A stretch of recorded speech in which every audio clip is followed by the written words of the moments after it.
Is intensity or volume going to be better for you? This is a really tough question to answer, and it's a little bit of a trick question, but by and large, I want to say that intensity is going to trump volume. And here's why. Volume is great. It has its time and place for specific athletes, maybe for specific events. Like if you're training for an ultra marathon, or even if you're someone like myself who used to train for the games, CrossFit games, then you're gonna want to put in a ton of volume. If you're a bodybuilder and you're in midst of training for a show in the future, you're gonna be putting in a lot of volume, because you do need volume at times based on specific goals. If you were just an average gym goer, like you're not training for one of those things, you don't need it. You don't need that. What you need is intensity. You need to pack a lot into a little, because the more dense we can make training, the more we can fit into a little, the more intensity and the bigger and more potent the stimulus will be on our muscles, on our aerobic system, on our metabolic system as a whole. And the more potent we can make our training, the better results we're going to have.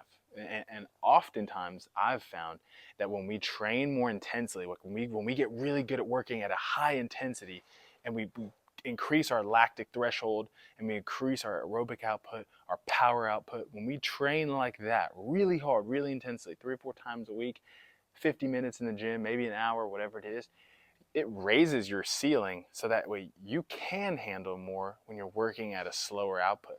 Oftentimes, the opposite does not occur. When we work at a slower pace for a long time, we haven't trained that piece of like being able to ramp up training and train over here at a really high level.